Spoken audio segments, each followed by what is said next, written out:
This is how you learn in this business. You find somebody who's a specialist and has a good supply, and you ask them questions, and people are generally very interested in sharing their knowledge. It's one of the great things about the antique and vintage business. Hi, I'm George the Antique Nomad. Come with me as I wander the country in search of valuable vintage, amazing antiques, and cool collectibles. We'll buy, sell, and trade at antique malls, shops, and shows, estate sales, flea markets, thrift stores, anywhere people go to find really interesting things that just aren't made anymore. So come on, let's go. Hey, it's George the Antique Nomad, and I'm on Busman's Holiday. I shut my booth at 4 o'clock because it slowed down. We had a good day again in Sparks, but I wanted to come back to White Cloud and show you more of that, because this meet only runs Friday, Saturday, and Sunday, which means a bunch of dealers came overnight and set up, so there should be some things I didn't get to look at yesterday. Hello. It looks like a few more vendors opened up since yesterday. This is a little figure. This looks like Goldscheider, and it is marked Goldscheider on the bottom. These were done by different companies. The Goldscheider Everlast company was founded by immigrants who escaped Nazi oppression in the 1930s and established a ceramic company in, I believe, New Jersey. And they had various designers. They made very good ware. It's very similar to Corday, except more of a gloss glaze, but very pretty ladies, and they did other figural pairs. The prices are not high on these right now because figurines are a little bit out of fashion, but it's really good quality. I hope people start collecting it again. It deserves notice in the marketplace. The first show I ever did, a piece of Goldscheider was the first thing I sold. Nice old telephone here with the ringer. Now, one thing to know about these old phones, if you've got a big house and you don't want to put in an intercom system, if you turn the crank on this old Kellogg phone, it will ring all the other phones in the house if you have it hooked to the system. And you can use that as an intercom system, and that's why people still buy these. They've got $350 on this. Now, that might be a little lofty price these days, but there is interest in those because they have that feature. It's not just something cute to stare at out of the wall. Little shot glasses. Let's see if there's any that are my era. Yeah, Detroit, Chicago, but nothing really jumps out at me there. So let's see what's down here. This is all reproduction iron here. You can kind of tell the painting isn't real clean on them, and no surface rust. Old oil bottles there.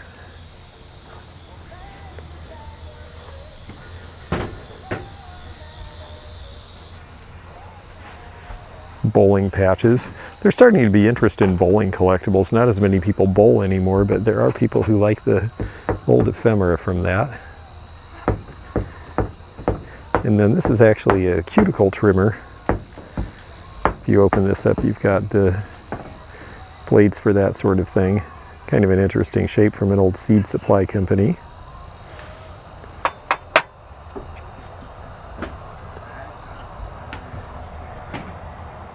Belt buckles and tools, but not so much my stuff. So let's come on down here to this next place and see what we've got. The double handy washboard. I saw somebody take one of these, build a little cabinet and make this the door, and used it in their laundry room. I thought that was a pretty cool idea. Hello, how are you? 1979, the farming game. That's interesting. It's something I haven't seen before, and it makes sense. I'm in farm country, and so educational. It's used at schools all over the country, at least back in '79. Actually, they've got a lot of old games. This is fun. Some good graphics. Mini dragons, a thing maker toy. Oh, I bet that was fun. You probably cooked those. Yes, it was to be used with Plastigoop. I had the Plastigoop machine once too. The thing maker was the one that people really liked though. That's a lot of fun. Let's see what that looks like inside, if I can lift it carefully without hurting the box. Oh yeah, there's all your molds. There's the little hot thing. Yes, children were allowed to play with hot stuff. It's even got the plastic goop in there to pour into it. I'm sure it was super toxic and much fun in the 1960s. The Beverly Hillbillies game, Kreskin ESP. We saw a real run on board games with the lockdown earlier this year. they kind of came back into style, which was pretty cool. Not the greatest reason, but now this is neat, and it's only $7. The old toy phones were very popular with little kids at one time, and this is by the Gong Bell Manufacturing Company, and I don't want to force it, but if you turn it hard enough, it probably makes these bells ring. And it's got the receiver and everything. This is a company that started out around 1900 doing bell-based toys as an American competitor to the German bell-based toys that were very popular around 1900. A couple of remote control airplanes. Even the engines in these can be valuable now. You see prices $57 on the one on the left. The one on the right looks like it had a little bit of an accident, and it's priced $20 less. It's got the thimble drome. The Cox thimble dromes were a certain type of motor you see in the front there. Well, once upon a time, this was the Green Implement Company in White Cloud. This is farming community. And for this weekend, it is, again, an implement company. Now, some of this is just going to be usable used, but there are some antique and vintage tools in here too, as well as cast iron pans and things like that. Tools really do well at these kind of swap meets because they're functional, but what people who are collectors look for are things like old Wagner ware. And you've got the 1925 patent on the waffle iron there. But in terms of garden stuff, these old sprinklers from the 60s, this one's $22. This one's $40 with the stand. Those are about normal retail prices. People do collect old sprinklers. People will sometimes look for old levels to use, but also to collect and put in display. Old oil cans. So things in the garage, and particularly woodworking planes. Stanley is the most popular name. There are people who look for Craftsman because even though it no longer is owned by Sears and doesn't have the lifetime guarantee anymore, it was made to have a lifetime guarantee, so they were really well made. So there are definitely people who are interested in old tools of all sorts. This is cool that this cart that looks like it was a plant stand and then it's got a better top on it actually. Top on it. Nice, yeah, that's great. I use it as a bar cart. It'd be great for a bar cart, and 27 bucks, that's a good price. And then I ought to show this too. This is a really cool old wheelchair. Yeah. This is, push chair from the 1880s. Yeah. This is very similar to what Franklin Roosevelt got pushed around in, but about a generation older. Yeah. And your price is good on it. You know, recaning a little piece like that isn't that big a deal. I mean, it was in our living room for many years. Yeah, that's the thing. People will actually use them as furniture because they're just a neat oddity. It's really cool, and 300 bucks, that's a good price. Now this, I believe, is Royal Copley. It definitely looks like they're glazed. You don't see the full body figure very often. It's priced at 12. I'm going to see if they'll take 9 or 10. I think it's probably worth about 20 in my world. And there's some Hull gloss pottery there. This is a piece of Ozark roadside pottery made by various potters in that part of the country. It's really like concrete. There were other places it was made too. I had a viewer send a neat video that I can try to find the link to, hopefully, about a convalescent center where they made this sort of thing as projects. Done in the 30s, 40s, and 50s primarily. That one's a little too worn for my taste, but I do like it. These dancers are a pair by Ceramic Art Studio out of Madison, Wisconsin from the 1940s. Boy, the lighting here, let's see if I can get that where we can see it better. There we go. This is Bruce, and the lady is Beth. Bruce and Beth are one of many dancer figures that Ceramic Art Studios did in the 1940s, and they were really popular then. They were popular with modernists for a while. They're still collectors of them. These are Japanese tiger figures. If you don't do the panther thing, perhaps a tiger is more your speed. Here's the Tupperware with the original 1958 Tupper Corporation USA mark on them. These long spoons are pretty popular. It shows the original pastel colors of Tupperware, and it's $9 for the set. It's probably about right. There's a neat piece of Murano glass, so I'll ask about that. And behind it is a Morgantown company cocktail shaker. I believe that was Morgantown that made that shape. And then a bunch more plastic doll furniture. So they've got some cute stuff here. I'm going to put the camera down and see if I can do a little negotiating. One thing worth looking for are old sports buttons for teams that have either moved or changed their names. This one is the Los Angeles Angels. When they started out, they were the LA Angels and have long since been known as the California Angels. So this one's early, and it's priced at $20 because of that. Well, these must be popular here because I sold every one I had today. These are more than I can pay for them, but they're interesting to see. These are Italian micro Mosaic jewelry pieces. All of those designs are made by putting little tiny pieces of glass together to form flowers. It was a ton of work. And the bracelets here are priced between $65 and $85. Older pieces usually are going to have this darkness to the back. This one is probably pre-World War II. Pieces after World War II tend to be a lot shinier because they haven't had as much time to oxidize and because they would put a film on them to keep them from oxidizing. Here's a cool pair of moccasins, $95. These are going to be 1950s, I would say, by the colors, maybe 60s. Wool Pottery, UHL, out of Indiana, made this pattern with the Art Deco ridges originally, but this one is actually marked Clay City Pottery, and they did nice work. The teapot and the Pinecone planter and the vase are all McCoy. This is the Rustic pattern, very popular in the 1930s.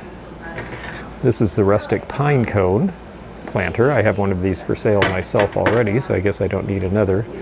And then this was a very nice Art Deco style, and this was a little better finish. This would be about 1940. McCoy started being a little more careful with their glazing at that point so that they could sell in some other venues. And then over here we have cows, because we're in cow country. There are cow creamers galore and a few ducks. And this is great because it shows a really wide variety of them. This set here that has a really cute painted face has a mark on it. Narco was the company that imported these from Japan. This set with the creamer and the salt and pepper is $18 for the set. Behind them is another purple cow, marked Japan. That would have been a different company from the 50s. One in the back I want to show is this gal. She's got a little chip on her ear, but this is older. I suspect that this is Morton's pottery, and it's got the C on the side for copyright. This is an American-made piece. Those were the things that these Japanese pieces were copying, or at least inspired by, we'll say. I wanted to quickly take a break and just ask, if you haven't already subscribed, please click that subscribe button below and hit that like bell to be notified of future videos. If you're interested in becoming a member, there's a little video you can see in my playlist about that, or you can hit the link in the description. One thing you will see at these sorts of meets is metal art and things that people make. It may not be old, but it is at least unique. And so a lot of the outdoor swap meets allow this sort of thing to come here. But I did notice that in this space they have one vintage thing that I wanted to show, because this one has almost everything. This is from about 1959, and it is the fire department ladder company little pedal car. Similar to the one, actually the next version of this is the one that I stole from the neighbor kid down the street because he was too big to ride it anymore, and I thought that it should be mine because I fit in it and I desperately wanted a car so I could become a Nomad. My mom made me give it back. This one's great because it's got the bell, it's got the steering wheel, it even has the places to hold onto on the back and put important things like ladders. So it's pretty complete as these go. It's even got the little wood step in the back, and that's why it's a little more desirable than the average one you see, which is a little more beaten up and usually missing some of the accessory parts. Now this is a real flea market, so you will see things like plants You will see new things, but not very many. They are pretty rigid that only about 10% of the stuff not be antique and vintage, which is good because that's why I'm here. If it's truly an antique and vintage market, then I can sell and do well. If it's a flea market where people are buying import t-shirts and little electronic gizmos from China, I might not be a good fit. This is the bottom of a stretcher platform. It would expand out and you could use it for other things as well. Most people are making coffee tables out of them now. It's become a very popular thing to do the last few years with the interest in industrial furnishings. Like this piece here, this drafting table is $85. And if you need to know your way to Newmarket or Platte City, well, there's your sign.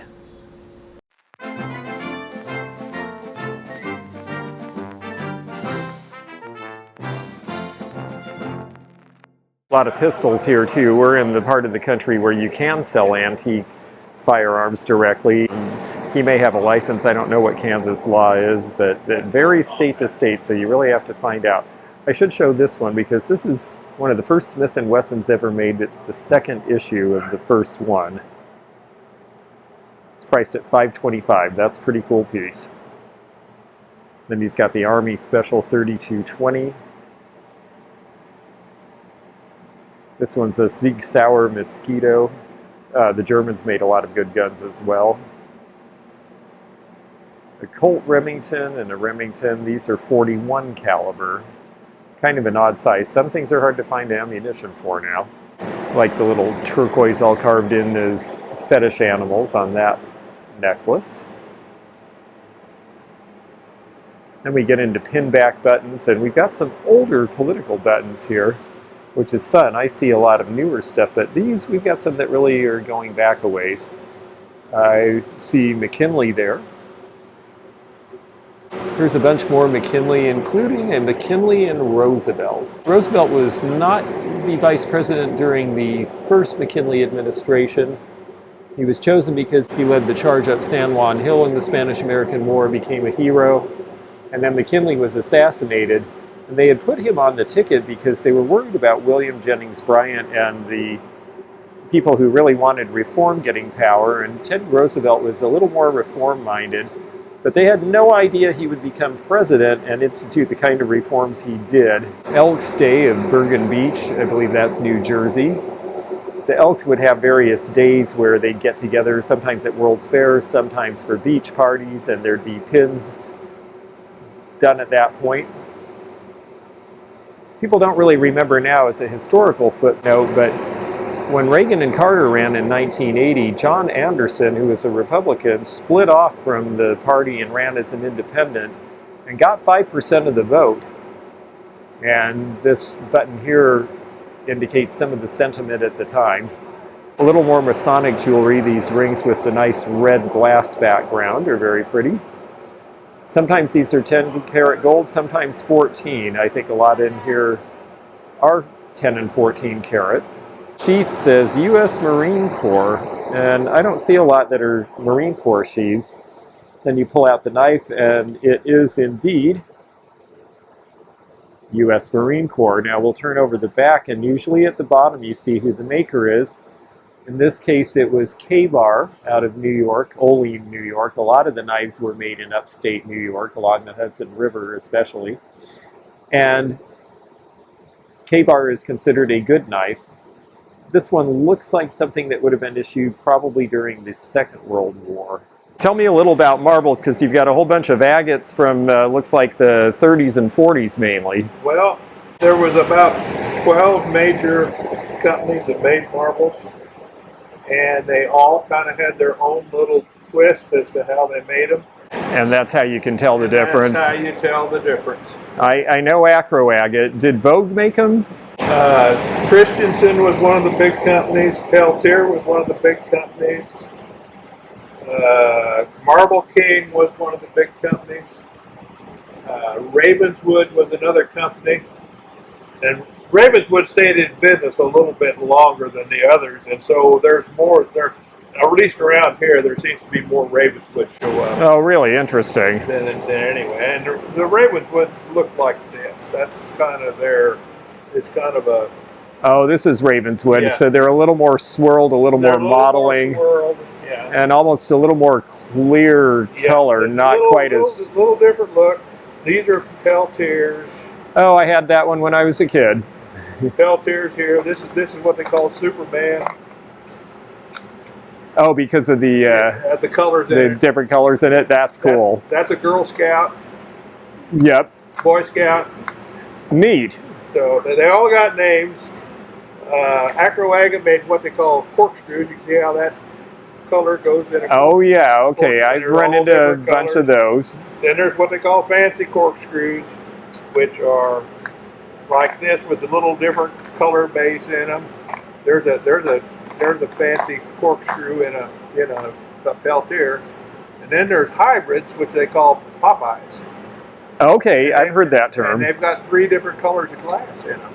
And there's some more Popeyes over there. Oh, okay. Who was the maker of those? Actually, Acroagate, I think, was the. Acroagate did the Popeyes. Interesting. This is an Acroagate. This is called a Pepsi. Oh yeah, because of the red, white, and blue. Yep. Yep. Oh, that's very cool. Bumblebee. Yep. That makes sense. I really appreciate that. That is really helpful because you know, I see these and I know there's a lot to know. A baseball. There's different colors of baseball. Oh, I see where they actually pulled it in like the stitching on a baseball. On a baseball. Who made those? I think Marble King made. Marble King. Okay, so there's a whole bunch of stuff to know. There's good books and references on marbles, as I recall. A lot of good books on them. Yeah, that's neat. It's a cool area to collect, and they're really beautiful, actually, as opposed to just getting those stupid glass things you put in a vase. It'd be fun to collect these and learn a little bit about them. I know that there's some real rarities, certain end of day, where the employees took the colors that were left over at the end of the day and made their own. Made their own. Yeah. Wow, very cool. Well, thank you. I really appreciate you talking to me about those a little bit. I always like to show people stuff, and this is a category I get asked about a lot, and I know more now than I did when I started, so thank you. These are blue bloods. Instead of being red, they put a blue on them. They call them blue bloods, but they also made what they call ox bloods, which is... Oh, yeah, it's more of a deep, almost like a pigeon blood red. It's right on top of the marble. It's not through the marble. That's how you tell an ox blood. Oh. It'll always be on top of the marble. Oh, interesting. So not a color all the way through the glass. Yep. That's interesting to look forward to. See, there's so much to know. There's a lot of variety. And I got interested in these, well, as a kid I had some and thought they were cool but didn't know anything. And then when I got into glass collecting, I saw the little vases that Acroagate made and things, and I thought those look like the marbles, and of course it's the same company. So then you start seeing all these swirled patterns and you realize... Indian swirls. They're a handmade marble. They're not a machine made.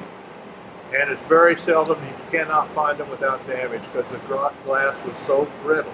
And when they played with them, kids would clink them together chip. and it would chip. Yeah, so I'm sure the kids hated it, but now the collectors must love it.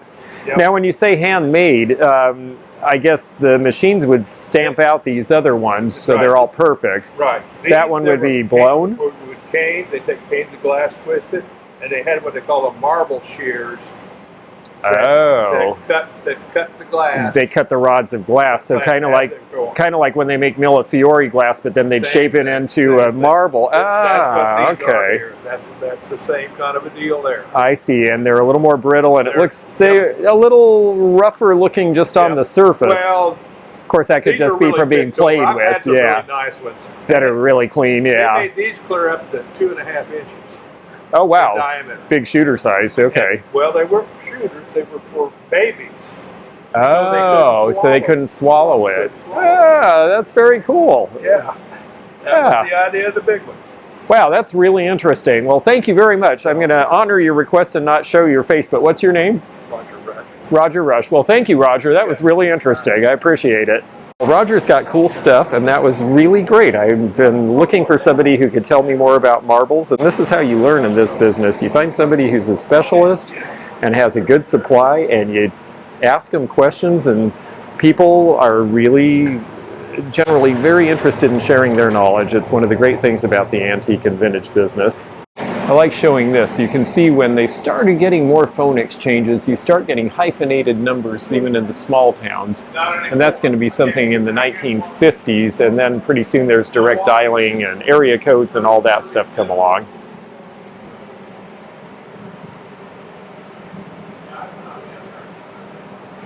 Nice Fenton Cranberry pitcher and tumbler set. It's nice to have all the tumblers with. There are 6. That's how the original set was done. These would have been for lemonade. Bumps are on the inside. Well, I've had a lot of fun in White Cloud for a place that I didn't know existed and didn't know was part of the swap meet. It's turned out to be really fun to walk around, and I got to buy a few things.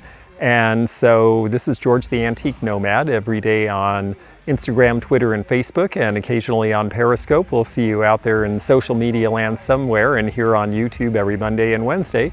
So bye for now, and we'll talk to you soon.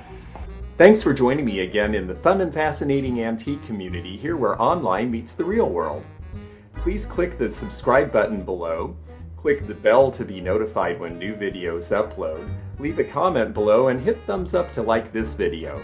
Links to our online social media daily posts and our items for sale are in the description. This is George at the Antique Nomad. Bye for now.